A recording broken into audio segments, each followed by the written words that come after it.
أعوذ بالله من الشيطان الرجيم. بسم الله الرحمن الرحيم.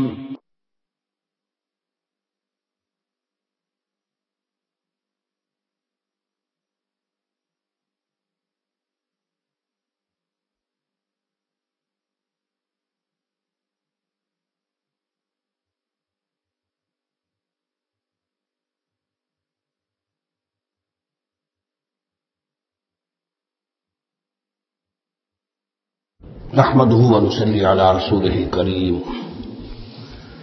اما بعد فاعوذ بالله من الشيطان الرجيم بسم الله الرحمن الرحيم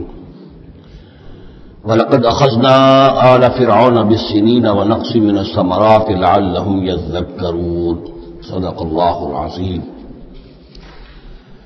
آگے بڑھنے سے پہلے دو باتوں کی وضاحت ہو جائے۔ ایک تو تصحیح کرنی ہے مجھے اس بات کی کہ حضرت موسیٰ علیہ السلام جب نبوت سے سرفراز ہو کر مصر واپس آئے ہیں تو اس وقت جو بادشاہ تھا فرعون، وہ اصل میں اس بادشاہ کا بیٹا تھا جس بادشاہ کے زمانے میں کہ یہ بچے کی حیثیت سے دریائے نیل سے باہر نکالے گئے تھے اور جس کی گود میں گویا کہ پلے تھے۔ وہ فرعون بھی ابھی زندہ تھا،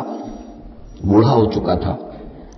لیکن اس کے حضرت موسیٰ علیہ السلام کے محل میں آنے تک تو کوئی اولاد نہیں ہوئی تھی۔ بعد میں اسے بھی اللہ نے ایک بیٹا دیا اور اب وہ بیٹا جوان تھا، اور وہ بیٹا جو ہے حضرت موسیٰ علیہ السلام کے ساتھ محل میں پلا بڑھا تھا، بالکل ایسے جیسے بھائی ہوتے ہیں۔ تو اس کے دل میں بھی محبت بہت تھی، گویا کہ حضرت موسیٰ کی حیثیت بڑے بھائی کی تھی، اور اس فرعون کی جس کو اب اس باپ نے تخت سے دستبردار ہو کر اپنا زندہ ہونے کے باوجود سارے امور سلطنت جو ہے تفویض کر دیے تھے اپنے اس بیٹے کو، اس کے دل میں بھی محبت تھی اور اس نے بھی قتل کرنے سے گریز کیا۔ دوسری بات جو آخری آیت تھی 15ویں رکوع کی، یہ ہمارے لیے خاص طور پر لمحہ فکریہ ہے مسلمانان پاکستان کے لیے کہ ہم نے بھی تحریک پاکستان جو چلائی تو ہندوؤں کے غلبے کے خوف سے کہ اگر ہندوستان ایک وحدت کی حیثیت سے آزاد ہوا اور جو جدید دنیا کا جمہوری اصول ہے 1 مین 1 ووٹ، تو ہندو جو ہے اتنے غالب ہو جائیں گے کہ ہمیں دبا لیں گے، ہمیں ایکسپلائٹ کریں گے، ہماری تہذیب، تمدن، دین، مذہب، عقیدہ، زبان، ہر چیز کو برباد کریں گے۔ تو اللہ تعالیٰ نے ہمیں اس تحریک پاکستان میں جو بھی ہم نے کوشش کی اس میں کامیابی دی، اور بالکل یہی الفاظ وَيَسْتَخْلِفَكُمْ فِي الْأَرْضِ، اور تمہیں زمین میں طاقت عطا کرے، قوت عطا کرے، حکومت عطا کرے، فَيَنْظُرَ كَيْفَ تَعْمَلُونَ، پھر وہ دیکھے گا تم کرتے کیا ہو، تمہاری روش کیا رہتی ہے، تم پھر کیا طرز عمل اختیار کرتے ہو، تم واقعتاً اللہ کے بندے بنتے ہو اور اللہ ہی کی حکومت قائم کرتے ہو، یا یہ ہلدی کی گانٹھ جو تمہیں مل جائے تو اس کو لے کر تم پنساری بن کر بیٹھ رہتے ہو اور اپنی حکومت اور اپنی مرضی اور اپنی خواہشات کے مطابق وہ نظام وہاں کا چلاتے ہو۔ وَلَقَدْ أَخَذْنَا آلَ فِرْعَوْنَ، اور وہی قانون جو کہ سورہ انعام میں بھی آیا تھا، سورہ اعراف میں بھی، جب حضرت موسیٰ علیہ السلام آل فرعون کی طرف آئے تو اب یہ جو رد و قدح وہاں شروع ہوئی، تو اس دوران میں اللہ تعالیٰ نے قوم فرعون کے اوپر بہت سے چھوٹے چھوٹے عذاب بھیجنے شروع کیے تاکہ وہ ہوش میں آئیں، جاگیں۔ وَلَقَدْ أَخَذْنَا آلَ فِرْعَوْنَ، اور ہم نے پکڑا فرعون والوں کو بِالسِّنِينَ، بار بار تحت آ رہے ہیں، وَنَقْصٍ مِّنَ الثَّمَرَاتِ، اور فصلوں کی تباہی سے، لعلہم یذکرون، شاید کہ وہ نصیحت پکڑے۔ فَإِذَا جَاءَتْهُمُ الْحَسَنَةُ، جب بھی کبھی درمیان میں حالات بہتر ہو جاتے تھے، اچھی صورتحال ہوتی تھی، قالوا لنا هذه، وہ کہتے تھے یہ تو ہمارے لیے ہے ہی، ہماری محنت کا، ہماری پلاننگ کا، ہماری مساعی کا، ہماری جدوجہد کا ثمرہ ہے۔ وَإِن تُصِبْهُمْ سَيِّئَةٌ، اور جب انہیں کوئی تکلیف آتی تھی، یطیروا بموسیٰ ومن معہ، تو اسے سمجھتے تھے کہ یہ موسیٰ اور اس کے ساتھیوں کی نحوست کی وجہ سے ہے۔ الا انما طائرهم عند اللہ، آگاہ ہو جاؤ کہ ان کی نحوست، ان کی شوبی قسمت جو ہے وہ اللہ کے ہاتھ میں ہے۔ ولکن اکثرهم لا يعلمون، لیکن ان کی اکثریت علم نہیں رکھتی، سمجھتے نہیں۔ وقالوا مهما تأتنا به من آیۃ لتسحرنا بها، اور وہ کہتے تھے بہت ہی چیلنجنگ انداز میں کہ اے موسیٰ، کہ تم اپنے جادو کے زور سے ہمارے اوپر جو جو چیزیں لا رہے ہو، جو مصیبتیں لا رہے ہو تاکہ تم ہم پر جادو کرو، فما نحن لک بمؤمنین، تو اس کے باوجود ہم ثابت قدم ہیں، صابر ہیں، ہم اپنے عقائد پر، اپنے نظام پر جمے ہوئے ہیں، ہم آپ کی بات ماننے والے نہیں ہیں۔ فارسلنا علیہم الطوفان، پھر ہم نے ان پر زیادہ بڑی مصیبتیں بھیجی، طوفان وجرادہ اور ٹڈی دل جس سے کہ فصلیں چٹ ہو گئیں، القمل اور چچڑیاں، یہ قمل ہی سے ملتی جلتی شے جو ہے کھٹمل ہے ہماری، یہ جو انسان کے لیے پسو اور جس طریقے سے کہ اس کے خون کو چوستی ہیں، اور ضفادع اور میڈک، اس کثرت سے میڈک ہو گئے کہ جو برتن اٹھاؤ اس کے اندر سے میڈک برآمد ہو رہا ہے، اور ظاہر بات ہے کہ اس سے گھن آتی ہے، ہانڈی میں سے میڈک پھدک کر نکل رہا ہے، والدمہ اور خون کی بارش، آیات مفصلات، یہ ہم نے نشانیاں بھیجی وقفے وقفے سے، ساری ایک دم نہیں، ایک مرتبہ ایک نشانی ہے پھر دوسری نشانی ہے۔ فاستكبروا وكانوا قوما مجرمین، اس کے باوجود وہ استکبار پر اڑے رہے، اور وہ بڑی ہی اڑیل قوم تھے، مجرم قوم تھے۔ ولما وقع علیہم الرجس، اور جب ان پر وہ مصیبت آ جاتی تھی، یعنی یہ کہ ہوتے ہوتے اب ان کی جو اکڑ خونی ہے اس میں کم سے کم یہ کمزوری واقع ہو گئی، یہ گرمی واقع ہو گئی جو آگے آ رہی ہے۔ ولما وقع علیہم الرجس، جب ان پر وہ عذاب آتا تھا، قالوا یا موسیٰ، تو وہ حضرت موسیٰ سے کہتے تھے، ادع لنا ربک بما عہد عندک، اپنے رب کو پکارو، دعا کرو جو تمہارا اس سے قول و قرار ہے، تمہارا عہد ہے اس کے ساتھ، تاکہ وہ ہمیں اس مصیبت سے نجات دے۔ لئن کشفت عنا الرجس، اگر اس نے ہم سے اس عذاب کو ہٹا دیا، کھول دیا، لنؤمنن لک، ہم تمہاری بات مان لیں گے۔ یہ ایمان کے ساتھ جب لام آتا ہے تو اس کے معنی وہ ایمان، یہ عقیدے والا ایمان نہیں ہوتا، مان لیں گے، تمہاری بات مان لیں گے۔ ایک ہے ایمان بے کے ساتھ، آمنت باللہ وملائکتہ وکتبہ، تو با کے ساتھ جب آتا ہے پورے وثوق کے ساتھ، یقین کے ساتھ، گہرے اعتماد کے ساتھ، اور ایک ہے کسی کی بات سرسری طور پر مان لینا، تو وہ پھر ایمان لام کے ساتھ ہوتا ہے۔ لنؤمنن لک، ہم آپ کی بات مان لیں گے، وَلَنُرْسِلَنَّ مَعَكَ بنی اسرائیل، اور آپ کے ساتھ ہم بنی اسرائیل کو اس ملک سے جانے دیں گے۔ اصل میں وہ کیوں نہیں جانے دینا چاہتے تھے؟ اس لیے کہ ان کے لیے وہ بڑی ہی چیپ لیبر تھی، ان کے غلاموں کی حیثیت تھی، اور بڑے بڑے بھاری کام ان سے کرواتے تھے۔ احرام مصر کی تعمیر میں نہ معلوم کتنے اسرائیلیوں کی ہڈیاں جو ہے وہ دفن ہیں، بڑی بڑی چٹانیں جو ہیں وہ جب اوپر کھینچی جاتی تھی، کوئی گرتی تھی تو ان کے 20 نہیں سینکڑوں جو ہے ان کے اندر پس جاتے تھے۔ تو ظاہر بات ہے کہ وہ چیپ لیبر جو انہیں ملی ہوئی تھی اس کو چھوڑنے کے لیے آسانی سے وہ تیار نہیں تھے، اس حوالے سے انہیں یہ شاخ گزر رہا تھا، ورنہ ظاہر بات ہے وہ بھی جانتے تھے کہ یہ ہمارے اس ملک کے رہنے والے نہیں ہیں۔ کہ ابتدا میں ان کے لیے وہاں بڑی آؤ بھگت رہی، بڑے عیش رہے، وہ پیرزادوں کی طرح ان کا احترام کیا گیا، انہیں بہترین زمینیں دی گئیں، جشن کا علاقہ کہلاتا ہے، جو نیل کا ڈیلٹا ہے، جو سب سے زیادہ زرخیز علاقہ ہے، وہ ان کو دیا گیا، وہاں یہ لوگ جو زمیندار بنے۔ لیکن اس کے بعد جب وہ نیشنلسٹ ریولوشن آیا تو بات ساری جو ہے وہ الٹی ہو گئی، تو فرمایا کہ ہم بھیج دیں گے آپ کے ساتھ بنی اسرائیل کو۔ فلما کشفنا عنہم الرجس، لیکن جب ہم ان سے وہ مصیبت کو دور کر دیتے تھے، الی اجل ہم بالغوہ، ایک مدت تک کے لیے کہ جس تک وہ پہنچ جائیں، لیکن ظاہر بات ہے کہ ہر ایک چیز کے لیے ایک مدت ہے، اس کے اندر ہی وہ بات ختم ہوتی ہے۔ اذا ہم ینکثون، تو پھر وہ اپنے عہد سے پھر جاتے تھے، اپنا وہ وعدہ جو تھا وہ اس کو توڑ دیتے تھے۔ فانتقمنا منہم، اب now cutting a long story short, بس ہم نے ان سے انتقام لیا، فاغرقناہم فی الیم، اور ہم نے انہیں سمندر میں غرق کر دیا، بأنہم کذبوا بآیاتنا، اس لیے کہ انہوں نے ہماری آیات کو جھٹلایا، وکانوا عنہا غافلین، اور یقیناً وہ ہماری ان آیات سے تغافل برتتے رہے۔ وأورثنا القوم الذین كانوا يستضعفون مشارق الارض ومغاربها التي باركنا فيها، اور وارث بنا دیا ہم نے اس زمین کے مشرق و مغرب کا جس کو کہ ہم نے بابرکت بنایا ہے۔ یہاں میں مشارق الارض آ کر ذرا بات کو سمجھنے میں مشکل ہو جاتی ہے، یہ خاص ایک ترتیب ہے ڈیزم کے حوالے سے۔ مراد یہ ہے کہ اس زمین کا وارث بنا دیا جس زمین کو ہم نے بابرکت بنایا ہے، اس کے مشرق اور مغرب پر قبضہ دلا دیا اس قوم کو کہ جس کو دبا لیا گیا تھا۔ یہ زمین فلسطین ہے، ارض فلسطین، اس لیے کہ قرآن مجید میں بھی ہے الذی بارکنا حولہ، سبحان الذی اسری بعبدہ لیلا من المسجد الحرام الى المسجد الاقصى الذی بارکنا حولہ لنریہ من آیاتنا. یہ سرزمین فلسطین جو ہے یہ اس اعتبار سے بھی مبارک ہے کہ سینکڑوں انبیاء یہاں رہے اور دفن ہوئے، حضرت ابراہیم علیہ السلام کے بعد سے لے کر، اور یہ کہ نہ معلوم کتنے طویل عرصے تک یہ انبیاء کا مدفن بھی رہا اور ان کا مسکن بھی رہا. پھر یہ کہ بڑی رخیز علاقہ بھی ہے. تو ہم نے اس قوم کو قانون یستضعفون جو دبا لیے گئے تھے، مصر میں جو دبے ہوئے تھے، پسے ہوئے تھے، ان کو وارث بنا دیا اس زمین کے مشرق اور مغرب کا، مشارق الارض و مغاربها التی بارکنا فیہا، جس میں ہم نے برکتیں رکھی ہیں. وتمت کلمۃ ربک الحسنی علی بنی اسرائیل، اور تیرے رب کی اچھی بات، اچھا وعدہ بنی اسرائیل کے حق میں پورا ہو گیا، بما صبروا، جو صبر انہوں نے کیا. یعنی جو بھی سختیاں آئیں حضرت موسیٰ علیہ السلام کے ساتھ، جو بھی لوگ ان میں سے ایمان لائے تھے، انہوں نے واقعتاً ثابت قدمی دکھائی، اور یہ کہ اس صبر کی وجہ سے اللہ تعالیٰ کا وعدہ ان پر پورا ہوا. وَدَمَّرْنَا مَا كَانَ يَصْنَعُ فِرْعَوْنُ وَقَوْمَهُ، اور ہم نے تباہ و برباد کر دیا جو کچھ کے بنایا تھا فرعون نے اور اس کی قوم نے. وَمَا كَانُوا يَعْرِشُونَ، اور جو وہ اونچے اونچے کرتے تھے، محل بناتے تھے یا کچھ اور اونچی اونچی ٹٹیاں چڑھاتے تھے اپنی انگوروں کی بیلوں کے لیے، ان سب کو ہم نے جو ہے ختم کر کے رکھ دیا. اب یہ جو تھا ان کا سفر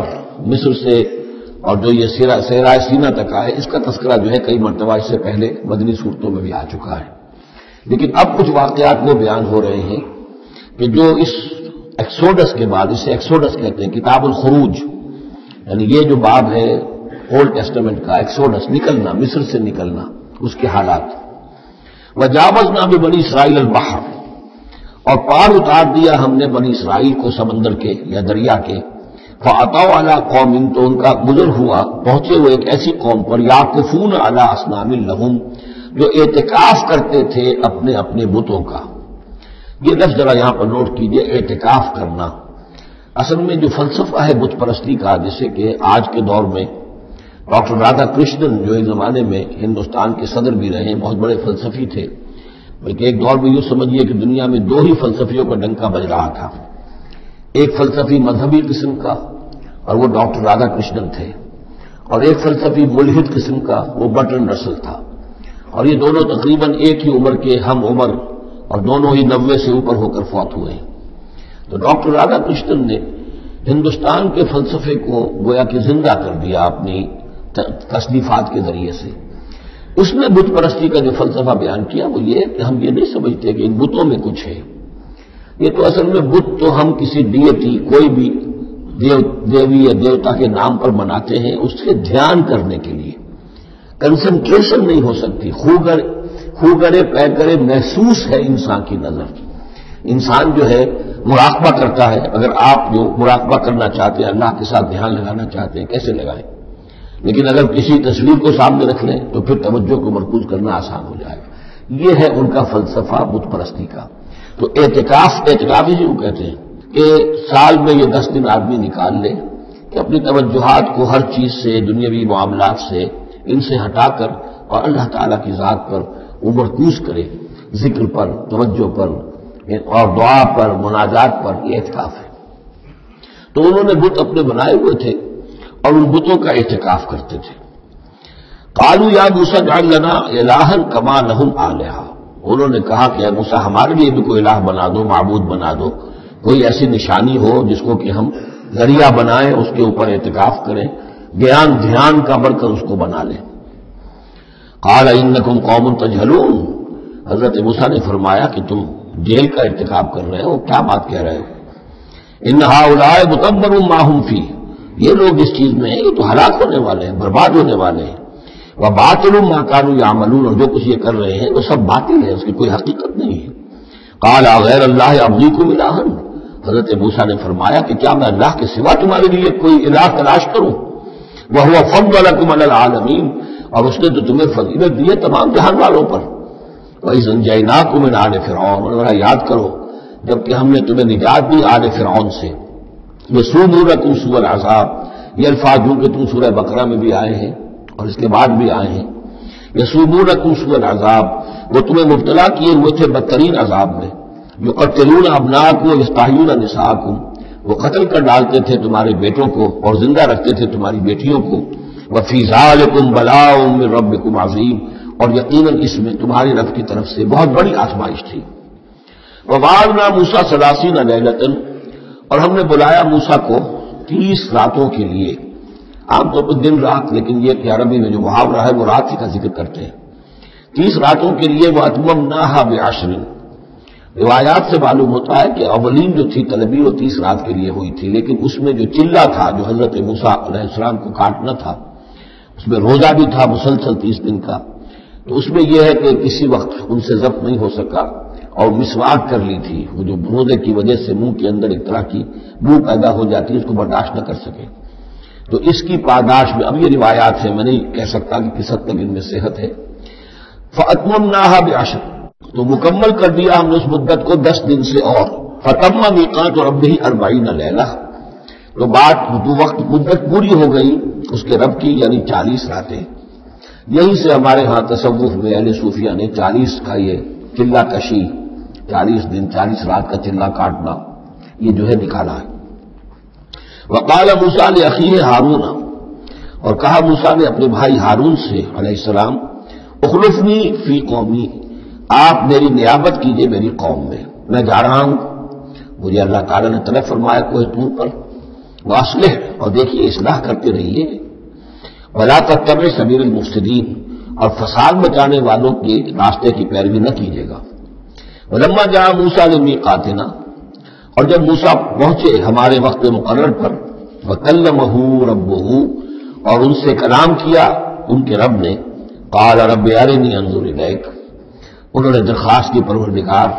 مجھے اپنا دیدار عطا فرما، مجھے دکھا کہ میں تجھے دیکھوں۔ قال لن ترانی، اللہ نے فرمایا تم مجھے ہرگز نہیں دیکھ سکتے،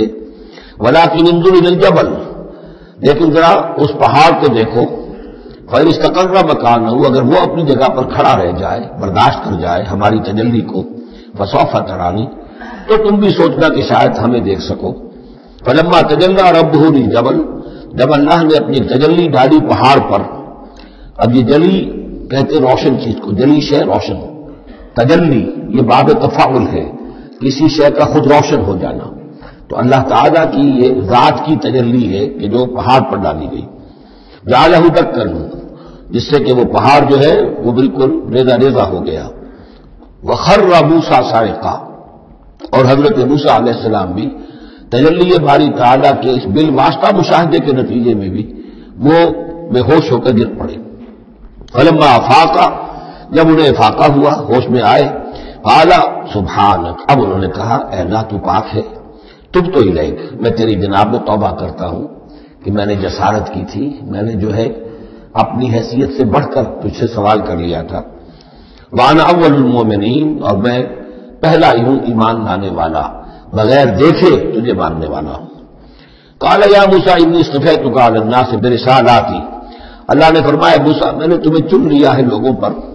تمام انسانوں میں سے تمہیں چنا ہے، پسند کیا ہے اپنے پیغام کے لیے، رسالات کے لیے، وبکلامی، اور اپنے کلام کے لیے۔ یہ خاص مقام ہے، امتیازی مقام ہے حضرت موسیٰ کا۔ کلم اللہ موسیٰ تکلیما، فخذ ما آتیتک وکن من الشاکرین، تو لے لو جو میں تمہیں دے رہا ہوں اور بن جانا شکر کرنے والوں میں، یعنی یہ الواح جو ہے جو ہم دے رہے ہیں اس میں احکام لکھے ہوئے ہیں، یہ تم لے لو اور ان کا حق ادا کرو۔ وَكَتَبْنَا لَهُ فِي الْأَلْوَاحِ، اور ہم نے لکھ دیا اس کے لیے تختیوں پر، وہ پتھر کی تختیاں، مِن كُلِّ شَيْءٍ مَوْعِظَةٌ، ہر طرح کی نصیحت، وَتَفْصِيلًا لِكُلِّ شَيْءٍ، اور ہر طرح کے احکام کی تفصیل، یعنی جو بنیادی احکام ہیں، موٹے موٹے احکام ہیں، جو سمجھیے کہ وہ در حقیقت ایک طرح سے ڈینجر سگنلز ہیں۔ اگر آپ کسی پہاڑی راستے پر جا رہے ہیں تو جگہ جگہ آپ کو نشانات ملتے ہیں کہ ذرا یہاں بچ کے گزرنا، تو شریعت خداوندی جو ہے وہ بھی در حقیقت انسانی تمدن کا جو پیچیدہ سفر ہے اس میں ڈینجر کوشنز ہیں، ڈینجر سگنلز ہیں، یہاں اس سے ذرا دور رہنا، اس سے ذرا ہٹ کر رہنا، اس کے اندر اندر آدمی جو ہے وہ اپنی محنت کرے، کوشش کرے، جدوجہد کرے، مباحات کے دائرے کے اندر جو بھی اس کا ہے چوائس اس کو اختیار کر لے، لیکن جو محرمات ہیں وہ حدود ہیں، تلک حدود اللہ فلا تقربوها۔ تو شریعت کی جو آسمانی شریعت ہے اصل بنیاد یہی ہے کہ زندگی کے ہر گوشے سے متعلق چند موٹے موٹے احکام دے دیے، اس کے اندر جو ہے وہ کھلا چھوڑ دیا انسان کو کہ اب اس کے اندر اپنی سمجھ سے، اپنے اجتہاد سے، اپنی کوشش سے، اپنی عقل کو بروئے کار لا کر کام کرو۔ وَكَتَبْنَا لَهُ فِي الْأَلْوَاحِ مِنْ كُلِّ شَيْءٍ مَوْعِظَةً وَتَفْصِيلًا لِكُلِّ شَيْءٍ فَخُذْهَا بِقُوَّةٍ، جو ہے موسیٰ اس کو تھام لو مضبوطی کے ساتھ، وَأَمُرْ قَوْمَكَ، اور اپنی قوم کو بھی حکم دو، يَأْخُذُوا بِأَحْسَنِهَا، کہ وہ اسے پکڑیں، اس کو تھامیں اس کی بہترین صورت کے اندر۔ اس کے مراد کیا ہے کہ ہر معاملے کے اندر درجے ہوتے ہیں۔ آپ کو ایک چیز بتائی جا رہی ہے، اس میں ایک درجہ اونچا ہے، اس سے کمتر ہے، آپ اونچے سے اونچے درجے کی طرف آنے کی کوشش کیجیے۔ یہی بات جو ہے مسلمانوں سے بھی پھر کہی گئی ہے، آخری پاروں میں ہم دیکھیں گے چل کر کہ وہ لوگ کہ جو کلام کو سنتے ہیں، یستمعون القول فیتبعون احسنہ، وہ کلام کو سنتے ہیں پھر جو اس کی بہترین بات ہوتی ہے اس کو اختیار کرتے ہیں۔ ایک یہ ہوتا ہے آدمی سوچتا ہے کچھ اور کمی والی بات ہو جائے، ڈیل ہو جائے، رعایت ہو جائے، چلیے پاس مارکس مجھے مل جائیں، مجھے فرسٹ ڈویژن نہیں چاہیے، مجھے سیکنڈ ڈویژن نہیں چاہیے، ڈسٹنکشن نہیں چاہیے، پاس ہی ہو جاؤں۔ لیکن یہ معاملہ دین میں نہیں ہونا چاہیے، یہ معاملہ دنیا میں کرو، دین میں اچھے سے اچھا، اعلی سے اعلیٰ، جیسا کہ ہم پڑھ چکے ہیں سورہ مائدہ کے اندر، اذا اتقوا وآمنوا وعملوا الصالحات ثم اتقوا وآمنوا ثم اتقوا واحسنوا واللہ یحب المحسنین۔ ہے جستجو کی خوب سے خوب تر کہاں، کیوں نہیں بہتر سے بہتر کی طرف جاتے؟ جتنا آج وقت لگا رہے ہو دین کے لیے اس سے زیادہ لگاؤ کل، اور پرسوں اس سے آگے تمہارا قدم پڑنا چاہیے، نہ یہ کہ آدمی جو ہے وہ پیچھے کی طرف دیکھے۔ وَأَمُرْ قَوْمَكَ يَأْخُذُوا بِأَحْسَنِهَا، اس کا جو بہترین رخ ہے اس کو اختیار کریں۔ سَأُرِيكُمْ دَارَ الْفَاسِقِينَ، ان قریب میں تمہیں وہ گھر دکھا دوں گا جو اس وقت فاسقوں کے قبضے میں ہے۔ یعنی یہاں جو کچھ ہوا ہے، کوہ طور جو ہے وہ سمجھ لیجئے کہ وہ سینائی پیننسلا کا جو ساؤدرن ٹپ ہے وہاں پر ہے تقریباً کوہ طور۔ تو گویا کہ خلیج سویز کو کراس کیا یا کہیں سے کسی جھیل کو کراس کر کے مصر سے آئے سینائی پیننسلا میں، پھر یہ کہ خلیج سویز کے ساتھ ساتھ ہو کر ساؤدرن ٹپ تک پہنچ گیا پورا قافلہ، یہاں پڑاؤ رہا ان کا طویل عرصے تک، اور یہیں پر پھر حضرت موسیٰ علیہ السلام طلب کیے گئے کوہ طور پر، وہاں سے اب واپس آ گئے۔ اب ان سے کہا گیا کہ آگے بڑھو، اور خلیج عقبہ کے ساتھ ساتھ ہو کر وہ داہنی جو ہے کھاڑی جو ہے یہ ریڈ سی کی، اس سے آگے بڑھو اور فلسطین میں جا کے اب تمہیں جنگ کرنی ہے، تمہارا وہ ملک جو ہے جو تم چھوڑ کر آئے تھے تقریباً جو سمجھیے کہ 700-800 برس پہلے یا اس کے آس پاس، اب اس کے اوپر قبضہ ہے مشرکوں کا، کافروں کا، جاہلوں کا۔ اب اس اپنی سرزمین کو ان سے آزاد کرانے کے لیے اب تمہیں جہاد کرنا ہے، وہ جس کا ذکر ہم سورہ مائدہ میں پڑھا ہے، تو اس کا یہاں پر تذکرہ ہو رہا ہے۔ سَأُرِيكُمْ دَارَ الْفَاسِقِينَ، یعنی وہ فلسطین تک اب میں تمہیں لے جاؤں گا اور تمہیں دکھا دوں گا وہ جگہ جو تمہارا اصل مسکن ہے، اور اس کے لیے یہ ہے کہ تمہیں اب ان فاسقوں کو وہاں سے نکالنا ہوگا۔ سَأَصْرِفُ عَنْ آيَاتِ الَّذِينَ يَتَكَبَّرُونَ فِي الْأَرْضِ بِغَيْرِ الْحَقِّ، میں پھیر دوں گا اپنی آیات سے ان لوگوں کے رخ کو جو زمین میں ناحق تکبر کرتے ہیں، یعنی یہ خود اللہ تعالیٰ فرما رہے ہیں جن کے اندر تکبر ہے میں خود ان کا رخ پھیر دیتا ہوں، وہ ہماری آیات کو دیکھتے ہی نہیں، سمجھتے ہی نہیں، اس لیے تکبر ہے۔ تکبر وہ شے ہے جو اللہ کو سب سے زیادہ ناپسند ہے۔ فرمایا گیا ہے ایک حدیث میں، حدیث قدسی میں، الکبر ردائی، تکبر میری چادر ہے۔ تو اگر کوئی اور تکبر کرتا ہے تو گویا کہ میری چادر میرے شانے سے وہ گھسیٹ رہا ہے، تو اس کے خلاف میرا اعلان جنگ ہے۔ ایک اور حدیث میں فرمایا لن يدخل الجنہ من کان فی قلبہ مثقال حبۃ من کبر، جنت میں کبھی داخل نہیں ہو سکے گا وہ شخص جس کے دل میں دانے کے برابر بھی تکبر ہے۔ تکبر سب سے بڑا روگ ہے، تو جن لوگوں کے اندر تکبر ہے ہم ان کا رخ پھیر دیتے ہیں اپنی آیات سے، ہم انہیں اس کا اہل نہیں سمجھتے کہ وہ ہماری آیات کو سمجھیں اور دیکھیں۔ وَإِن يَرَوْا كُلَّ آيَةٍ لَا يُؤْمِنُوا بِهَا، اور اگر وہ سرسری طور پر دیکھ بھی لیں، ساری نشانیاں دیکھ لیں، تب بھی وہ ایمان لانے والے نہیں ہیں۔ وَإِن يَرَوْا سَبِيلَ الرُّشْدِ لَا يَتَّخِذُوهُ سَبِيلًا، اور اگر وہ دیکھ بھی لیں کامیابی کا اور سعادت کا اور ہدایت کا راستہ، تب بھی اس راستے کو اختیار نہیں کریں گے۔ وَإِن يَرَوْا سَبِيلَ الْغَيِّ يَتَّخِذُوهُ سَبِيلًا، اور جب بھی ان کے سامنے آئے گا کجھی کا راستہ، ٹیڑھ کا راستہ، گمراہی کا راستہ، اسے وہ اختیار کریں گے۔ یعنی یہ ساری چیزیں ان کی کس وجہ سے ہے کہ ان کے دلوں میں تکبر ہے۔ ذالک بانہم کذبوا بآیاتنا، اس لیے کہ انہوں نے ہماری آیات کو جھٹلایا اپنے تکبر کی بنیاد پر، وکانوا عنہا غافلین، اور اس سے تغافل برتتے رہے۔ والذین کذبوا بآیاتنا ولقاء الآخرۃ، اور جو لوگ بھی جھٹلائیں گے ہماری آیات کو اور آخرت کی ملاقات کو حبطت اعمالہم، ان کے سارے اعمال حبط ہو جائیں گے۔ اپنی جگہ وہ بڑی نیکیاں کما رہے ہوں، جیسے کہ قریش مکہ تھے، ہم کعبے کے خادم ہیں، کعبے کی خدمت کر رہے ہیں، کعبے کو صاف رکھتے ہیں، حاجیوں کو دودھ پلاتے ہیں، پانی پلاتے ہیں، ان کے سارے عمل حقارت ہو جائیں گے۔ هل یجزون الا ما كانوا یعملون، اور ان کو نہیں دیا جائے گا بدلے میں مگر وہی کچھ جو وہ کرتے تھے۔ واتخذ قوم موسیٰ من بعدہ من حلیہم عجلا جسدا لہ خوار، اور بنا لیا موسیٰ کی قوم نے ان کے بعد، حضرت موسیٰ علیہ السلام جب چلے گئے کوہ طور پر تو پیچھے یہ ایک فتنہ اٹھا ہے سامری، یہ سامری جو ہے اس نے فتنہ اٹھایا، اور جو کچھ ان لوگوں کے پاس، اسرائیلیوں کے پاس جو ان قبطیوں کے زیورات بہت سے رکھے ہوئے تھے امانت، وہ بھی جانتے تھے کہ یہ قوم، یہ چونکہ ابراہیم کی نسل میں سے ہیں تو یہ امانت دار ہیں، جب یہ وہاں سے چلے تو وہ سارے جو ہیں وہ زیورات بھی وہ لے کر آ گئے تھے اپنے دشمنوں کے، ان زیورات کو لے کر اس نے گلایا، آگ میں تمایا، گلایا، اور اس سے بچڑے کی شکل بنائی، اور کچھ ایسی کاریگری رکھی کہ اس میں سے ہوا جب گزرتی تھی ایسے سوراخ رکھ دیے کہ اس میں سے ایسی آواز آتی تھی جیسے کہ بچڑا جو ہے وہ بول رہا ہے، اور اس نے کہا یہ ہے تمہارا خدا۔ یہ موسیٰ تو بھول گیا، موسیٰ کو مغالطہ ہو گیا، وہ کہاں گیا ہے، کس خدا سے ملنے گیا، خدا تو یہ ہے۔ اور اس میں بھی ایک اور بات دوسری جگہ پر آ جائے گی، یہاں تو نہیں ہے، کہ حضرت موسیٰ علیہ السلام میں اپنے اشتیاق اور محبت اور شوق اور جذبے کی وجہ سے قبل از وقت چلے گئے تھے، جو وقت معین تھا کوہ طور پر آنے کا اس سے پہلے۔ تو اللہ نے جواب طلبی کی تھی، ما عجلک عن قومک یا موسیٰ، اے موسیٰ اپنی قوم کو چھوڑ کر پہلے کیسے آ گئے ہو؟ اور انہوں نے جواب دیا، اجلت الیک رب لترضیٰ، پروردگار میں جلدی آیا تاکہ تو راضی ہو جائے، تو میرا شوق دیکھ، میرا اشتیاق دیکھ، میری محبت تجھ سے گفتگو اور کلام کی جو میرے اندر شوق ہے اس کی وجہ سے آیا ہوں۔ تو گویا کہ وہ جو شاباش کی توقع رکھتے تھے یہاں ڈانٹ پڑ گئی۔ ما عجلک عن قومک یا موسیٰ قال عجلت الیک رب لترضیٰ، لیکن اللہ نے فرمایا فإنا فتنا قومک من بعدک،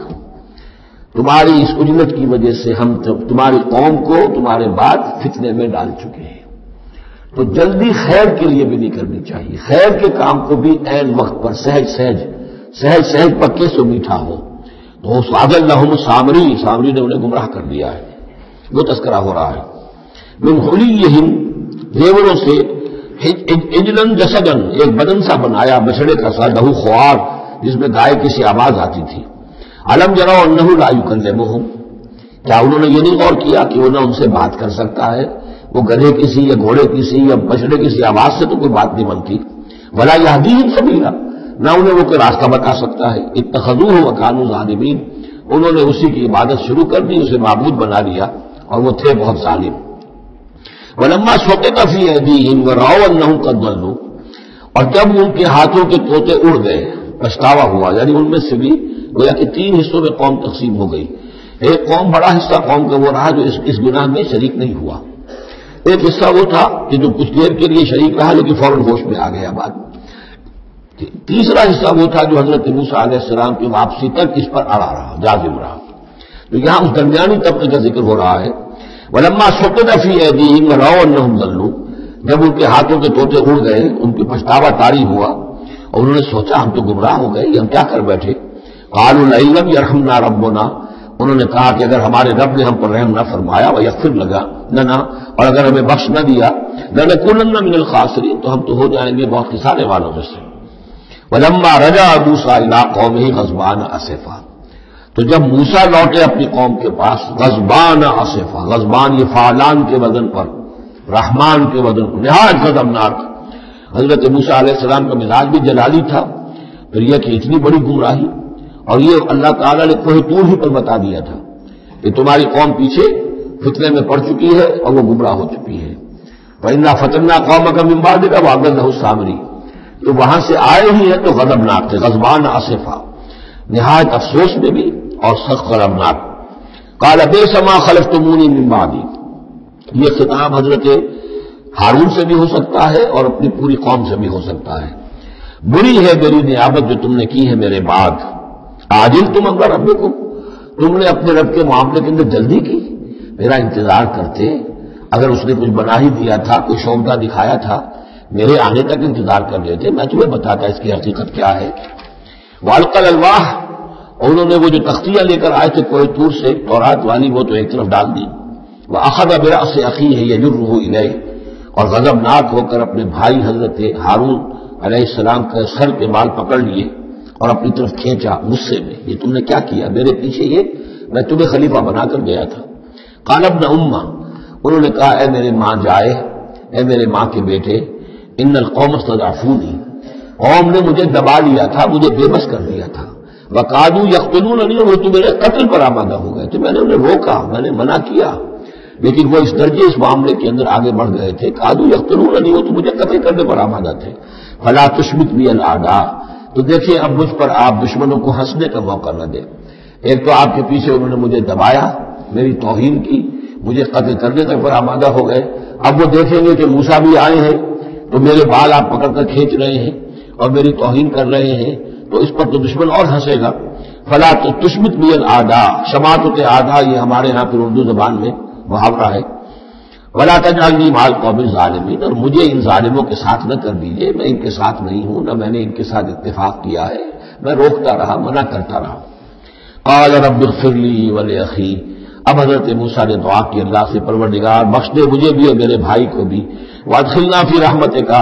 اور ہمیں داخل فرما اپنی رحمت میں، وانت ارحم الراحمین، اور یقیناً تو ہے تمام رحم کرنے والوں میں سب سے بڑھ کر رحم فرمانے والا۔ ان الذین اتخذوا العجل سینالهم غضب من ربهم، اب یہ فیصلہ انہوں نے دیا، یقیناً جن لوگوں نے اس بچڑے کو اپنا معبود بنایا،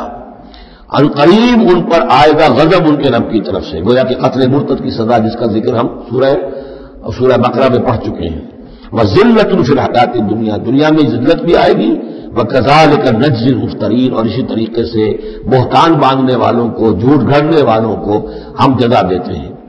والذین عملوا السیئات ثم تابوا من بعدها وآمنوا، البتہ جن لوگوں نے کچھ دیر کے لیے یہ غلط کام کیا تھا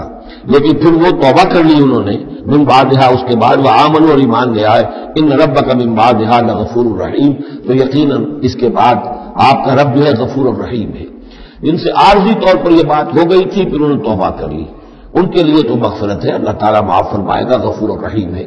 البتہ جو اب تک اس پر اڑے رہے ہیں ان کے لیے یہ حد جاری کی جائے گی۔ یہ بالکل ایسے جیسے سورہ مائدہ میں ہم نے پڑھا ہے محاربے والی آیت میں کہ اگر کوئی ڈاکو ہے، راہزن ہے، کوئی ملک کے اندر فساد مچا رہے ہیں، تو اگر اس سے پہلے کہ تم ان پر قابو پاؤ اگر وہ توبہ کر لیں تو پھر ان کے لیے معاملہ اور ہوگا، پھر ان کے ساتھ نرمی بھی ہو سکتی ہے، معاف بھی کیا جا سکتا ہے، لیکن اگر قابو پا لو تو پھر ان کی سزا بہت سخت ہے، لیکن قابو پانے سے پہلے توبہ کر لے تو ان کے لیے نرمی۔ اسی طرح یہاں معاملہ ہے۔ ولما سکت عن موسیٰ الغضب، جب موسیٰ کا غصہ کو ٹھنڈا پڑا، اخذ الالواح، اب انہوں نے وہ تختیاں اٹھائیں، وفی نسختها هدى ورحمۃ للذین هم لربهم یرهبون، اور اس کی تحریر میں لکھا ہوئی تھی رحمت، ہدایت بھی اور رحمت بھی ان لوگوں کے حق میں جو اپنے رب سے ڈرتے ہیں، اپنے رب کا تقوی اور خوف رکھتے ہیں۔ واختار موسیٰ قومہ 70 رجلا لمیقاتنا، اب ایک تو سزا دے دی گئی، ایک تو پرج ہو گئی، اور یہودی جو ہے جنہوں نے کہ آخری وقت تک اس کے اوپر قائم رہے انہیں قتل کر دیا گیا۔ اب اس کے بعد ایک اجتماعی توبہ کے لیے حضرت موسیٰ علیہ السلام نے اپنی قوم کے 70 سرکردہ افراد کو لیا، واختارا چن لیا، اختار موسیٰ قومہ 70 رجلا لمیقاتنا، اللہ تعالیٰ ہی نے طلب فرمایا ہے ہمارے وقت مقررہ کے لیے چن لیے موسیٰ نے اپنی قوم میں سے 70 سرکردہ افراد۔ فلما اخذتهم الرجفۃ، جب وہ آئے ہیں کوہ طور پر یا اس کے قریب تو ان کے اوپر کپ کپی طاری ہو گئی یا زلزلے نے آ پکڑا، یعنی وہ ایک سخت ترین جو ہے ان کے لیے پھر خوفناک صورت پیدا کر دی گئی۔ قال رب، حضرت موسیٰ نے عرض کیا پروردگار، لو شئت اہلکتہم من قبل وایایا، اگر تیری مشیت یہی تھی تو اس سے پہلے ہی ہمیں بھی ہلاک کر سکتا تھا، مجھے بھی کر سکتا تھا، انہیں بھی کر سکتا تھا، خطا کار تو ہم ہیں، غلطی ہوئی ہے، لیکن بہرحال ہم نے اتنا بڑا کفارہ بھی دے دیا ہے، اپنی قوم کے اتنے لوگوں کو اپنے ہاتھوں ذبح بھی کیا ہے، لیکن یہ کہ اگر ہلاک ہی کرنا تھا جو اس وقت شکل ہو رہی ہے تو پہلے قدم پر بھی تو ہلاک کر سکتا تھا۔ لو شئت اہلکتہم من قبل وایایا، اگر تو چاہتا تو ہلاک کر دیتا ان سب کو بھی اور مجھے بھی۔ اتہلکنا بما فعل السفہاء منا، کیا تم ہمیں ہلاک کر دے گا ہمارے کچھ بے وقوف لوگوں کی حرکت کی وجہ سے؟ ہمارے ہاں کچھ بیوقوف تھے جنہوں نے حرکت کی تھی، اور ان کی وجہ سے کیا پوری قوم کو ہلاک کر دے گا؟ ان ہی الا فتنتک، نہیں یہ تیری طرف سے ایک آزمائش ہے۔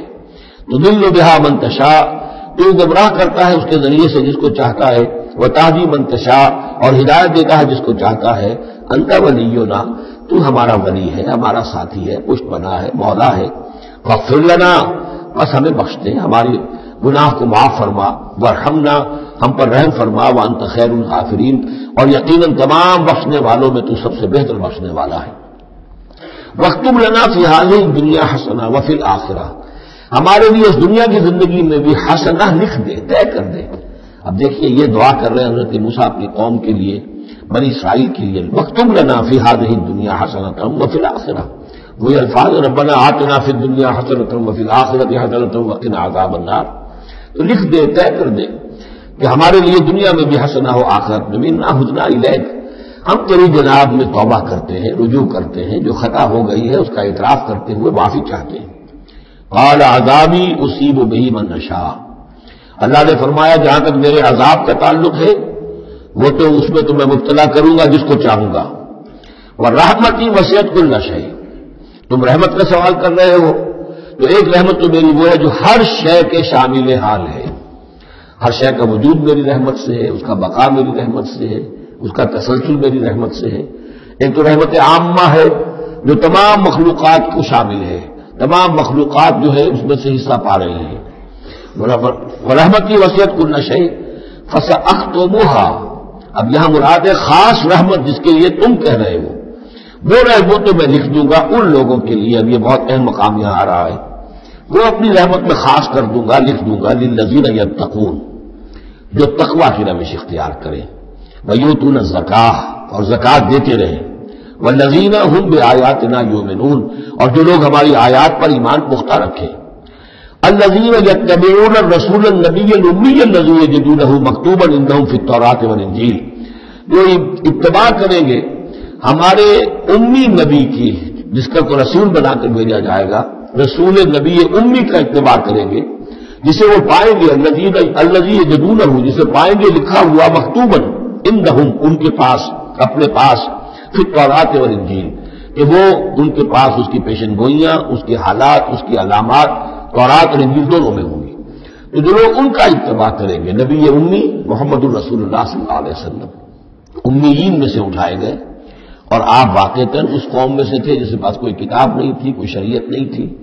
ویسے بھی آپ نے دنیاوی اعتبار سے کوئی تعلیم حاصل نہیں کی، دنیاوی معیار کے اعتبار سے لکھنا پڑھنا آپ نہیں جانتے تھے، تو امی تھے۔ تو رسول نبی الامی، جو پیروی کریں گے میرے اس رسول کی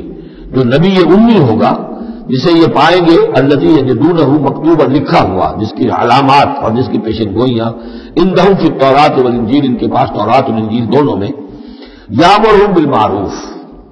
وہ انہیں نیکی کے حکم دے گا، وینہاہم عن المنکر، اور تمام بدیوں سے روکے گا، ویحل لہم الطیبات، اور ان کے لیے تمام حلال چیزیں، پاک چیزیں حلال کر دے گا۔ یعنی جو ہم پڑھ چکے ہیں کچھ چیزیں تھیں کہ جو بنی اسرائیل پر ان کی شرارتوں کی وجہ سے بھی حرام کر دی گئی تھی، یہ تمام بندشیں اٹھا دے گا، تمام پاکیزہ چیزوں کو ان کے لیے حلال کرے گا۔ وَيُحَرِّمُ عَلَيْهِمُ الْخَبَائِثَ، اور جتنی خبیث ناپاک چیزیں ہیں انہیں حرام قرار دے گا۔ وَيَضَعُ عَنْهُمْ إِصْرَهُمْ وَالْأَغْلَالَ الَّتِي كَانَتْ عَلَيْهِمْ، اور ان سے اتار دے گا، دور کر دے گا، انہیں نجات دے گا ان کے بوجھوں سے اور ان کی ان توقوں سے کہ جو ان کے اوپر پڑے ہوئے ہوں گے، یعنی مختلف رسوم اور رواج، ان کے توق جو لوگ باندھ دیتے ہیں اپنے گلوں کے اندر۔ چاؤ چاؤ میں کچھ لوگ دولت والے جو ہیں وہ نئی نئی رسمیں ایجاد کرتے ہیں، نئے نئے تہوار ایجاد کرتے ہیں، نئی نئی جو ہے اور تقریبات کا چرچا ہو جاتا ہے۔ غریبوں کے لیے بھی ان کو پورا کرنا پڑتا ہے۔ شادی بیاہ کی یہ تقریبات ہیں، اب ان کے پاس حرام کی دولت کے انبار جمع ہیں، ان کے لیے تو اپنی دولت مندی کے اظہار کا موقع ہے، کیسے پتہ کرے گا ہم دولت مند ہیں؟ اسی طریقے سے جیسے کہ ہندوؤں کے ہاں بنیے کی دولت کیا لگتی تھی مکان پر یا بیاہ شادی پر، باقی کھانا پینا ان کے ہاں نہیں تھا، نہ اچھا پہننا، نہ اچھا کھانا، نہ اچھا پینا، لیکن مکان بنائیں گے تو عالیشان، اور دوسرے یہ کہ شادی کریں گے تو پھر ٹھاٹ کے ساتھ۔ یہی ہمارے یہاں بھی معاملے چلے آ رہے ہیں، وہ ہندوانہ پس منظر ہے اور اس میں رسومات ہیں۔ اب یہ امیروں کے لیے تو چونچلے ہیں، غریبوں کے لیے یہ اسر اور اغلال ہیں۔ اسر وہ بوجھ کو جن کو لے کے چل نہ سکے، نتیجہ کیا نکلتا ہے؟ بچیاں بیٹھی ہوئی ہیں، ہاتھ پیلے نہیں ہو سکتے، شادی نہیں ہو سکتی، نہ نومن تیل ہو، نہ راجا ناچے، نہ سارے تقاضے پورے ہو، نہ شادی ہو سکے۔ تو یہ جو اس رغرال لوگوں نے، پھر یہ کہ جو سوشل ایوولوشن کہہ لیجئے یا جو بھی اس کے اندر تنزل ہوا ہے، جس کے نتیجے میں لوگوں کے اوپر طرح طرح کی قیدیں آ گئی ہیں، کہیں جو ہے وہ داری نظام آ گیا ہے، اس کی قید ہے، کہیں بادشاہت ہے، امپیریلزم ہے، اس کی قید ہے، کہیں سرمایہ دار نظام ہے، اس کا تشدد ہے۔ تو محمد جب آئیں گے، یہ اللہ تعالیٰ فرما رہے ہیں، تو ان تمام قیدوں سے نجات دلائیں گے، ان تمام بوجھوں سے نوع انسانی کو نجات دیں گے، عدل اور قسط کا نظام قائم کریں گے، وہ چاہے رسومات کی شکل میں ہو اور چاہے یہ کہ نظام ظالمانہ ایکسپلائٹیٹو اگر نظام ہے، ریپریسو نظام ہے، تو اس کو ہٹا کر فالذین آمنوا بہ۔ اب یہ جو الفاظ آ رہے ہیں آیت مبارکہ کے، یہ بہت اہم ہے، اس پر میرا ایک پورا کتابچہ موجود ہے کہ جس کا عنوان ہے نبی اکرم صلی اللہ علیہ وسلم سے ہمارے تعلق کی بنیادیں۔ فالذین آمنوا بہ، گنتی کر لیجیے، تو جو لوگ ان پر ایمان لائیں گے، پہلی شرط ہے ایمان، وعزروہ، اور ان کا ادب کریں گے، ونصروہ، اور اس کی مدد کریں گے، واتبعوا النور الذی انزل معہ، اور اس نور کی پیروی کریں گے جو ان کے ساتھ نازل کیا جائے گا۔ اولئک ھم المفلحون، یہی لوگ ہوں گے فلاح پانے والے۔ اللہم ربنا اجعلنا منہم۔ اب یہاں تھوڑی سی وضاحت کر لیجیے، فالذین آمنوا بہ، وہ لوگ جو اس پر ایمان لائیں گے۔ ایمان کے دو تقاضے سمجھ لیجیے، ایک تقاضا اطاعت، لا یؤمن احدکم حتی یکون ہواہ تبعا لما جئت بہ، تم میں سے کسی شخص کا مجھ پر ایمان نہیں ہے جب تک کہ اس کی خواہش سے نفس تابع نہ ہو جائے اس کے جو میں لے کر آیا ہوں، جو احکام میں لے کر آیا ہوں۔ تم اگر جب ایمان رکھتے ہو کہ میں اللہ کی طرف سے لے کر آیا ہوں تو تمہیں ان کو ماننا ہے۔ لا یؤمن احدکم حتی یکون ہواہ تبعا لما جئت بہ۔ دوسرا تقاضا، لا یؤمن احدکم حتی اکون احب الیہ من والدہ وولدہ والناس اجمعین، تم میں سے کوئی شخص مومن نہیں ہو سکتا جب تک کہ میں اسے محبوب تر نہ ہو جاؤں، اپنے باپ سے بھی، بیٹے سے بھی، تمام انسانوں سے۔ تو ایک غائب درجے میں اتباع و اطاعت اور دوسرے غائب درجے میں محبت محمد رسول اللہ صلی اللہ علیہ وسلم کی، یہ ایمان کے تقاضے ہیں۔ اب اس کا نتیجہ خود بخود نکلے گا، پھر آپ کی تعظیم ہوگی، عظمت ہوگی، آپ کا نام جہاں سنیں گے درود آپ پڑھیں گے، یہ ساری چیزیں جو ہیں، اور یہ کہ جہاں آپ کا کوئی قول آپ کو سنایا جائے فوراً زبان بند ہو جانی چاہیے۔ پھر یہ نہیں کہ اپنی عقل جو ہے آدمی لڑا رہا ہے، ہاں اس کی تحقیق ہو سکتی ہے کہ واقعتاً یہ حضور نے فرمایا یا نہیں فرمایا، یہ حدیث ضعیف ہے، مضبوط ہے، کیسی ہے، لیکن اس وقت خاموش ہونا ضروری ہے۔ جب کسی نے کہا یہ حدیث ہے، ہو سکتا ہے کہ حدیث صحیح ہو اور حضور کی طرف اس کی نسبت جو ہے وہ صحیح ہو، مضبوط ہو، لہذا فوری طور پر اپنی زبان بند کر دینا یہ ادب کا تقاضا ہے۔ تو آج ضرور ہو وہ نصرو ہو، مدد کرے۔ مدد کس کام میں؟ حضور نے ذاتی تو اپنی کوئی امپائر بلڈ نہیں کی، نہ آپ نے اپنے لیے کوئی جاگیر بنائی، نہ کوئی جائیداد بنائی، کس کام کے لیے نصرت چاہیے تھی اللہ کے دین کے لیے، اس کے غلبے کی جد و جہد،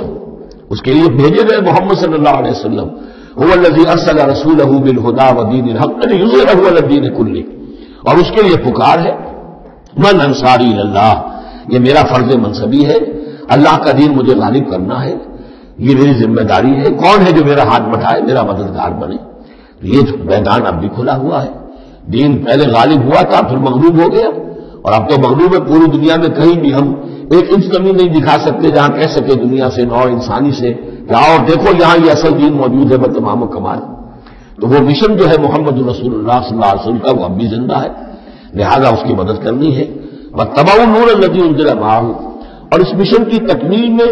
جو راستہ ہے، جو طریقہ اللہ نے بتایا ہے، وہ اس قرآن کے ذریعے سے ہے، تذکیر قرآن سے، تبلیغ قرآن کی، انذار قرآن سے، تبشیر قرآن سے، تعلیم قرآن کی، یتلو علیہم آیاتہ ویعلمہم الکتاب والحکمۃ ویزکیہم، اس کے ذریعے سے لوگوں کو کھینچو، لوگوں کو نکالو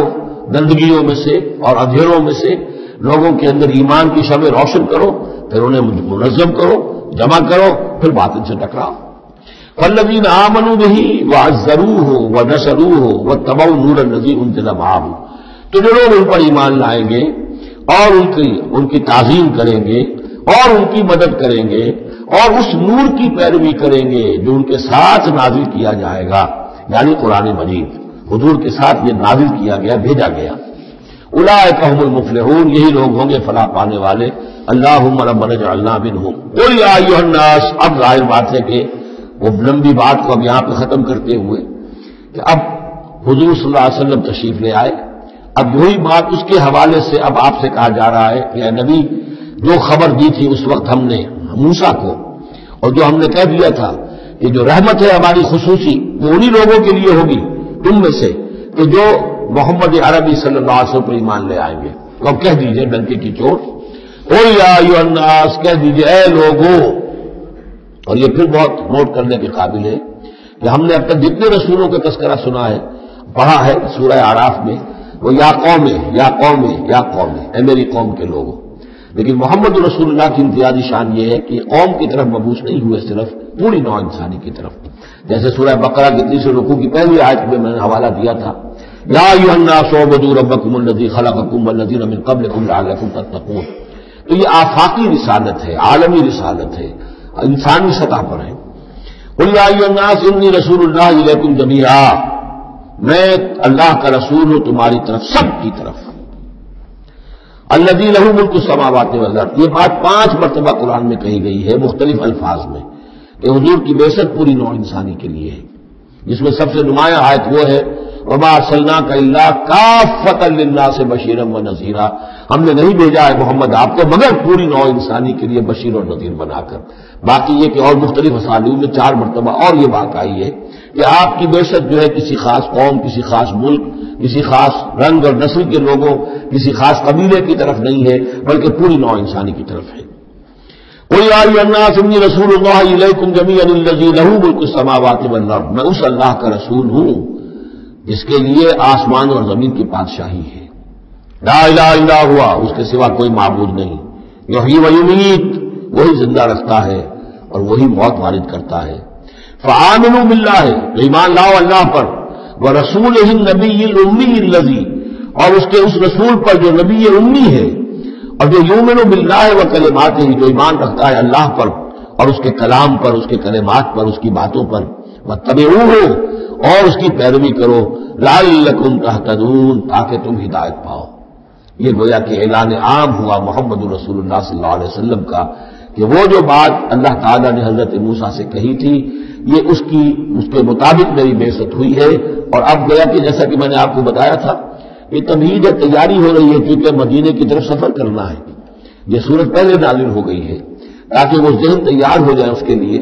کہ اب یہود کے 3 بڑے بڑے قبیلے وہاں پر آباد ہیں، ان سے براہ راست مسابقہ پیش آئے گا۔ ابھی تک براہ راست خطاب یہود سے نہیں ہوا، یا بنی اسرائیل سے کوئی خطاب نہیں، گفتگو ہو رہی ہے محمد رسول اللہ سے یا اہل مکہ سے یا حضور کے وساطت سے مسلمانوں سے۔ لیکن یہ کہ باتیں ساری وہ آ رہی ہیں کہ جن کا اب محل جو ہے واضح ہو جائے گا ہجرت کے بعد۔ وَمِن قَوْمِ مُوسَىٰ أُمَّةٌ يَهْدُونَ بِالْحَقِّ وَبِهِ يَعْدِلُونَ، اور موسیٰ کی قوم میں یقیناً کچھ لوگ ایسے تھے، امتن ایسے لوگ تھے کہ جو حق کی ہدایت دیتے تھے۔ یعنی یہ تو نہیں ہو سکتا اتنے دل و قدر پیغمبر کے کوئی بھی ساتھی نہ ہو، حواری نہ ہو، یا بڑی اکثریت ان کی جو ہے ناہنجاروں پر رہی مشتمل، لیکن بہرحال ان کے ساتھ ایک جماعت ان کے حواریین کی، ان کے ساتھیوں کی۔ وَمِن قَوْمِ مُوسَىٰ أُمَّةٌ يَهْدُونَ بِالْحَقِّ وَبِهِ يَعْدِلُونَ، ایسی قوم ان کے اندر رہی ہے، قوم موسیٰ میں سے ایسی لوگ، ایسی جماعت جو حق ہی کی ہدایت بھی دیتے تھے اور حق ہی کے ساتھ فیصلے بھی کرتے تھے، عدل بھی کرتے تھے۔ وَقَطَّعْنَاهُمْ اثْنَتَيْ عَشْرَةَ أَسْبَاطًا أُمَمًا، اور ہم نے انہیں علیحدہ علیحدہ کر دیا 12 بڑی بڑی قبیلوں کی جماعت میں، اسباط امما، بار جماعتیں بن گئی علیحدہ علیحدہ، ان کی امتیں بن گئی، علیحدہ قبیلے بن گئے، کیونکہ یہ 12 بیٹے تھے حضرت یعقوب علیہ السلام کے، اور ان میں سے ہر ایک سے قبیلہ چلا ہے۔ تو ابھی وہ انسان کا جو تمدنی ارتقاء جو ہے ابھی قبائلی دور میں تھا، لہذا اس قبائلی نظام ہی کو اللہ تعالیٰ نے ان کے لیے باقی رکھا۔ چنانچہ پانی بھی جب دیا تو 12 چشمے، تاکہ ہر قبیلے کا چشمہ علیحدہ ہو اور یہ آپس میں لڑے جھگڑے نہیں۔ ہر قبیلے کا کوئی اپنا سردار ہے، اس کا اپنا ایک نظام ہے، کوئی نظام ہو گیا ہے تو وہ آپس میں اس کو حل کر سکتے ہیں، لیکن اگر بین القبائل معاملہ ہو جائے تو پھر اس کو حل کرنا جو ہے مشکل ہو جائے گا۔ وَأَوْحَيْنَا إِلَىٰ مُوسَىٰ إِذِ اسْتَسْقَاهُ قَوْمُهُ، اور ہم نے وحی کی موسیٰ کی طرف جب کہ پانی طلب کیا ان سے اس کی قوم نے، أَنِ اضْرِب بِعَصَاكَ الْحَجَرَ، کہ اپنے اسی عصا سے، اپنی لاٹھی سے ضرب لگائیے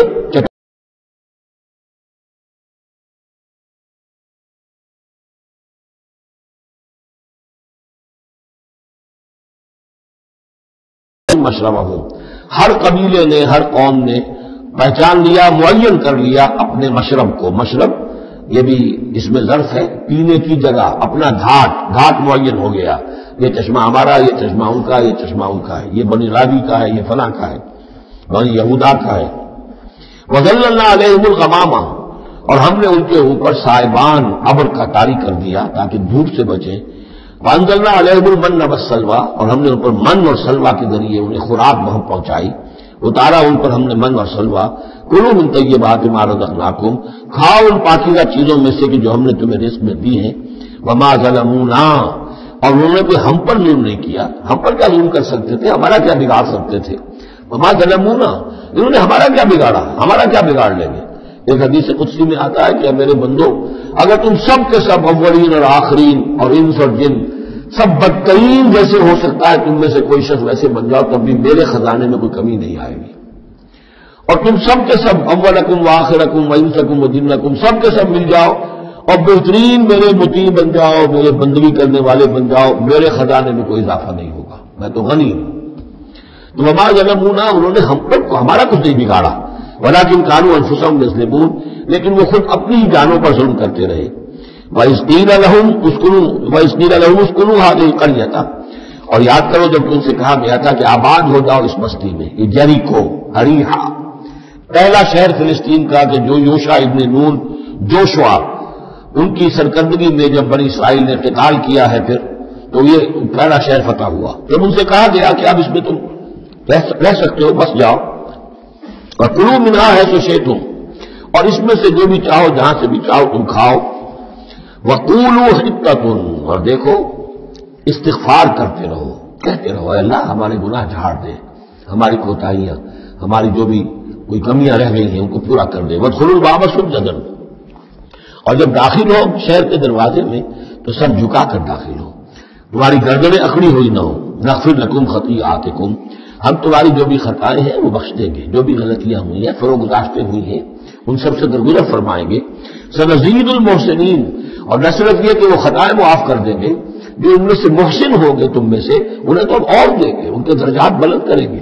ان کو اور اونچے سے اونچے مراتب عطا کریں گے۔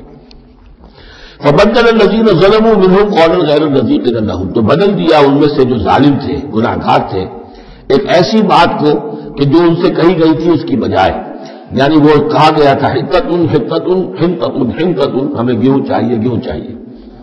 فارسلنا علیہم رجزا من السماء، تو ان پر ہم نے آسمان سے ایک عذاب بھیج دیا، جن لوگوں نے وہ غلط حرکت کی تھی ان پر پلیگ آئی، بما کانوا یظلمون، بسبب ان کے اس ظلم کے جو انہوں نے اپنے آپ پر کیا تھا۔ واسألہم عن القریۃ التی کانت حاضرۃ البحر، اور ذرا ان سے سوال کیجئے اس بستی کے بارے میں کہ جو ساحل سمندر پر تھی، حاضرۃ البحر، سمندر کے کنارے پر تھی۔ یہ اب اصحاب سبت کا واقعہ آ رہا ہے۔ اس یادونا، اور عام طور پر خیال یہ کہ جو ایلات کی بندرگاہ ہے یہاں پر یہ واقعہ ہوا تھا، اب بھی وہ ایلات کی بندرگاہ ہے۔ 1967 میں جو جنگ ہوئی تھی عرب اور اسرائیل جنگ، اس میں اصل میں اسی ایلات کی بندرگاہ کا گھیراؤ کر لیا تھا صدر ناصر صاحب نے، بلاکیڈ آف دی ایلات پورٹ، اور اس کے نتیجے میں پھر بڑا زبردست جو ہے حملہ کیا اچانک جو ہے اسرائیل نے، اور یہ کہ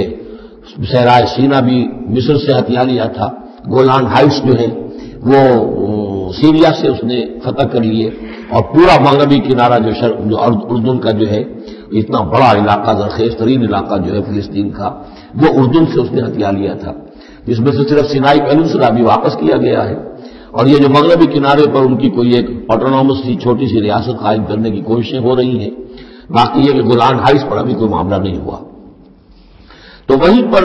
اسی ایلات بندرگاہ پر یہ واقعہ ہوا ہے، وہیں پر یہ قوم مچھروں کی آباد تھی۔ واسألہم عن القریۃ التی کانت حاضرۃ البحر، وہ سمندر کے کنارے آباد تھی، اذ یعدون فی السبت،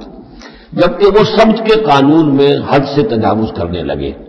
اذ تأتیہم حیتانہم یوم سبتہم شرعا، جبکہ آتی تھی ان کی مچھلیاں ان کے پاس یوم سبتہم، جس دن کہ ان کا سبت ہوتا تھا، شرعا، شرعا جیسے کہ نیلا کو چلاتا ہے، یعنی یہ کہ کبھی اگر آپ نے کماڑی میں کھڑے ہو کر دیکھا ہو تو کبھی کبھی ایسا ہوتا ہے کہ کوئی مچھلی جو ہے وہ چھلانگ مار کے اوپر آتی ہے پھر اندر چلی جاتی ہے۔ اب ظاہر بات ہے کہ یہ اٹکیلیاں کرتی تھی مچھلیاں، اللہ تعالیٰ نے سکس سینس دے رکھی ہے، حیوانات کو بھی ہے، انہیں پتہ چل گیا تھا ہفتے کا ایک دن ایسا ہے کہ ہمیں کوئی ہاتھ نہیں لگاتا. اب وہ آ رہی ہیں، اٹکیلیاں کر رہی ہیں، چھلانگیں لگا رہی ہیں، یہ کھڑے ہوئے ہاتھ بندھے ہوئے ہیں، اس لیے کہ سبت ہے، ہفتے کا دن ہے، پکڑ تو نہیں سکتے. تو شرعاً آتے تھے جسے نیزے چل رہے ہوں. وہ یوم لا یثبتون لا یاتیہم، جس دن سبت نہیں ہوتا تھا، یعنی باقی 6 دن وہ دور کہیں گہرے پانی میں چلی جاتی تھی. اور گہرے پانی میں جا کے مچھلیوں کا پکڑنا جو ہے اس وقت تک تو انسان کے پاس آلات نہیں تھے. کذالک نبلوہم بما کانوا یفسقون، اس طرح ہم نے انہیں آزمایا تھا، ایک بڑی آزمائش میں ڈال دیا کہ دیکھیں یہ کتنے ثابت قدم رہتے ہیں، شریعت کے حکم پر قائم رہتے ہیں اور فاقہ برداشت کر لیتے ہیں، یا یہ کہ شریعت کے ساتھ کوئی استہزاء کرتے ہیں، تمسخر کرتے ہیں. وَإِذْ قَالَتْ أُمَّةٌ مِّنْهُمْ، یہاں بھی نوٹ کر لیجئے کہ جیسے وہاں معاملہ ہوا 3 حصوں میں یہ قوم تقسیم ہو گئی. ایک حصہ وہ تھا کہ جس نے اس گناہ میں حصہ نہیں لیا اور وہ منع بھی کرتا رہا کہ مت کرو، دیکھو نہیں منکر کا فریضہ سے انجام دیتا رہا. یہ اللہ تعالیٰ کا، وہ کرتے کیا تھے؟ ہفتے کے روز گئے، گڑھے کھودے اور سمندر کا پانی اس میں لے آئے ساحل کے ساتھ گڑھے کھود کر، اس کے ساتھ مچھلیاں بھی آ گئی، واپسی کا راستہ کر دیا بند. مچھلی کو ہاتھ نہیں لگایا، ہفتے کو اتوار کو جا کے مچھلی پکڑ لی. تو فائدہ کیا ہوا؟ اصل میں ہفتے کا قانون تو یہ تھا کہ ہفتے کا دن تم لگاؤ اللہ کی یاد میں، ذکر میں، عبادت میں، تورات پڑھو، پڑھاؤ، سیکھو، سکھاؤ. 6 دن تم کام کرو دنیا کا، اپنی معاش کا. 7واں دن تم فارغ رکھو اللہ کے لیے، دین کے لیے. لیکن جب وہ گڑھے کھودنے میں دن صرف ہو گیا تو چاہے مچھلی پکڑی یا نہیں پکڑی، تو جو اصل روح تھی اس حکم کی وہ تو ختم ہو گئی. یہ ہے کہ جس میں انہوں نے استہزاء کیا، گویا کہ شریعت کا مذاق اڑایا. اب ایک تو وہ تھے کہ جنہوں نے نہ تو اس جرم میں حصہ لیا اور وہ منع بھی کرتے رہے. ایک وہ تھے کہ جو حصہ تو نہیں لیا جرم میں لیکن منع نہیں کرتے تھے، خاموش رہتے تھے. تیسرے وہ تھے کہ جو جرم کے اندر باقاعدہ جری ہو کر وہ حصہ لے رہے تھے. تو اب جو لوگ منع کر رہے تھے ان سے انہوں نے کہا جو منع نہیں کر رہے تھے، جو خود بھی نہیں کر رہے تھے لیکن منع بھی نہیں کر رہے تھے. اس قالت امت، جب کہا اس درمیانی طبقے نے، منہم، ان میں سے، لما تعظون قوما اللہ مہلکہم، کیوں واعظ کر رہے ہو ان لوگوں کو، کیوں اپنے آپ کو ہلکان کرتے ہو کہہ کہ تم اور نہیں منکر کا فریضہ سر انجام دے دے کے تھک گئے ہو. یہ قوم اب ماننے والی نہیں ہے، اللہ ان کو ہلاک کر کے رہے گا. لما تعظون قوما اللہ مہلکہم او معذبہم عذابا شدیدا، یا انہیں پھر عذاب دے گا بہت سخت عذاب. قالوا، اب یہ جواب کن کی طرف سے ہے؟ جو خود بھی بچے ہوئے تھے گناہ سے، روک بھی رہے تھے اپنی امکانی حد تک کہ خدا کے لیے باز آ جاؤ، یہ شریعت کا استہزاء نہ کرو، مذاق نہ اڑاؤ. قالوا معذرۃ الی ربکم، انہوں نے کہا کم سے کم اپنے رب کے ہاں ہم عذر تو پیش کر سکیں گے کہ اے پروردگار، ہم آخری وقت تک انہیں روکتے رہے، ہم نہیں منکر کا فرض سر انجام دیتے رہے، ہم نے اپنی بات نہیں چھوڑی. ہم نہ صرف یہ کہ اس گناہ سے خود بچے رہے بلکہ ان گناہ گاروں کو بھی روکتے رہے. وَلَعَلَّهُمْ يَتَّقُونَ، اور یہ اس سے بھی زیادہ اہم ہے، اور کیا پتہ ہو سکتا ہے ان میں تقویٰ پیدا ہو جائے. کیسے آپ کہہ سکتے کسی ایک بندے کی سمجھ میں آ جائے، کوئی ایک شخص تائب ہو جائے؟ تو جیسا کہ حضور کی حدیث سے حضرت علی سے خطاب کر کے آپ نے فرمایا، لَن يَهْدِيَ اللَّهُ بِكَ رَجُلًا وَاحِدًا خَيْرٌ لَكَ مِنْ حُمْرِ النَّعَمِ، اگر اللہ تمہارے ذریعے سے علی ایک شخص کو بھی ہدایت دے دے تو یہ تمہارے لیے سرخ اونٹوں سے بڑھ کر دولت ہے.